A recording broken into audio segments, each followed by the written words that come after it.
So the first thing, the kids are great, and you talked about that you found real kids, that was like something that was a priority for you.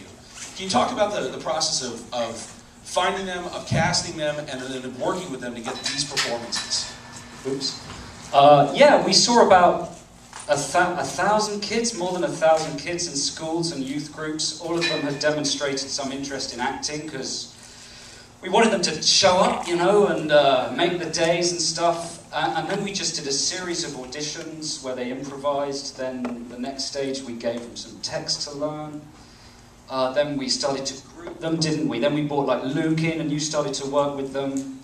And it was just a slow process, getting to know them. And then the other important thing we did was we let them help write the script. We let them tweak the dialogue.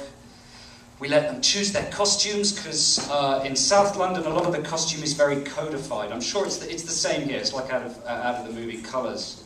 If you wear a particular bandana, so the costume designer, who was a brilliant woman, she tried to give them the wrong colour bandanas. and the kids were like, no. Like, we're going to provoke some mass turf war in South London if we wear that colour bandana. So yeah, they were very involved. And it just made it a joy to show up every day, because I'm a first-time director. If some of you probably know, if you're a first-time director, you're surrounded by people who make 3 or 4 films a year. You're the least experienced guy in the room. They're waiting for you to fuck up so they can undermine your authority. That sounds too cruel. They're not like that. But you know what I mean? So to arrive at work and have 8 kids who are as fresh to it as me and as enthusiastic kind of made it a joy. Well, you talk about also that it's a first-time director of photography, and the film has such a confident sense of style from the very beginning. Whether it's the way you shot the monsters, from the way you introduced them, or whether it's just the big action beats and the hero beats. Like, you guys together, I think, created something that really is visually arresting from beginning to end, and you make this location, which I've certainly seen in English dramas look, you know, like a blown-out war zone. You make it super heroic on film. Cool. Well, man, you know, this is the first time this is played to the public, so, you know, I should say I really appreciate the fact that you guys enjoyed it. And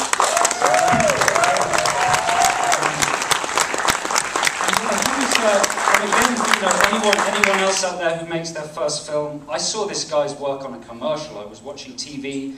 We knew we needed someone who could shoot night. We wanted that kind of high contrast look that Carpenter got in The Thing, where the shadows are deep, deep black. You know, the brights are, you know, there's super contrast basically, and to keep it legible, because often at night things go grainy, and also with all the different skin tones, we needed the skin to be legible. And I saw this guy's commercial, and it did all those things. And then I went and met everybody who I was supposed to hire, you know, all the professional ones, and nobody really did it. Everyone was kind of grainy and shaky cam, and we wanted to avoid shaky cam, we wanted to compose shots, we wanted to go old school. Yeah, that's the thing, the geography in this, the way the action is laid out, there's not a beat in it where you don't know where everybody is, unless you mean us not to know where everybody is. It's really well shot. Thank you. And bringing the monsters to life, you work with, it looks like double negative and spectral motion.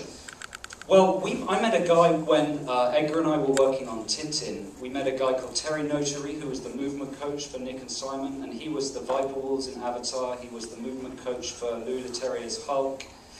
He did the Silver Surfer. He was Superman's movement coach. He's he's the best quadruped runner in the world. Okay. And he's fucking amazing. So, you know, we tortured him every day, and so he came in very early. He designed the suit with Spectral Motion, who you guys probably know, do all Guillermo del Toro's creatures here in Los Angeles. Yeah, then it was basically a rotoscope technique, because we couldn't afford CGI monsters, so I was inspired by you know the wolf at the beginning of 300 that the boy kills? Do you guys remember that? And also Ralph Bashki's Lord of the Rings, where he does the Dark Riders and he uses a rotoscope technique. So we figured, get a guy in a suit, shoot it, and then rub out the reflections. So I thought of it like a graphic novel, as if it was just a 2-dimensional, you know, shadow puppet like that. And I figured that the more you saw it move, the more you'd be able to tell its 3-dimensional shape. But man, we were taking a bet on that, because audiences are so used to this hyper-real CGI stuff. And I really didn't know whether I'd get laughed out the house for this kind of Henson age Well, I think what's amazing about it is I can't tell you what's digital and what's physical in the movie, and I think that's a real testament to how well they mesh in the film. They simply hold the space. They are real creatures, and they're terrifying. Oh, I appreciate that. Yeah. Cool, yeah. So, Luke, in terms of you working with this young cast, what was the energy like from them? And from like you and Jodie, who have both done a number of films, and then to have this cast that you're kind of meshing with, what was that energy on set?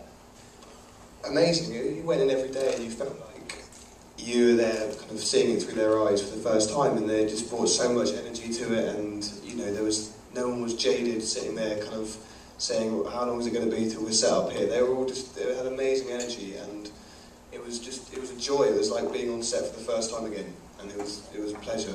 They were great to work with. Edgar, you know, you talk about as an executive producer, you're helping to sort of shepherd things through, just laying the groundwork for that. When you look at the final film, is that everything that when Joe originally described it to you that you imagined it would be, or is it even more? I think it's even more. I mean, you know, we'd already been, I don't know how many years before like you actually started doing, you've been talking about it, probably like at least 5 years or more. But it's funny because I kind of feel like I made 2 debut movies, because I made one when I was 20, and Shaun of the Dead isn't my first film. I made one when I was 20, which I curiously leave off my resume. But you know, so I feel like I had 2 stabs at a debut film and had problems, you know, with both, as everybody does with trial and error. So I kind of felt as Joe's, not just as an executive producer, but as Joe's friend, just to kind of like try and make him aware of all of the pitfalls, because everybody goes through something, and it's a tricky first film to do a first film that's like all night shoots, you know, in quite a rough area of London, like on location. That's pretty tough. With child actors at night, it's like it's really ballsy. And so I was like impressed by the ambition of it, and I think just in the early stages, and I guess even through the post as well, just tried to kind of help Joe in terms of having done it like before, you know. I must though call out, I'm only the executive producer, but 2 of the producers who are far too shy to come on the stage are in the house, so I think they should get a round of applause. Jim Wilson and Myra Park.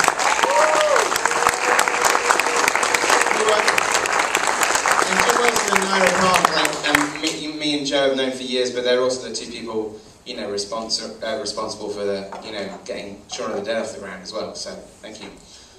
Let's go ahead and throw it out to you guys for a few. Yes, right here in front.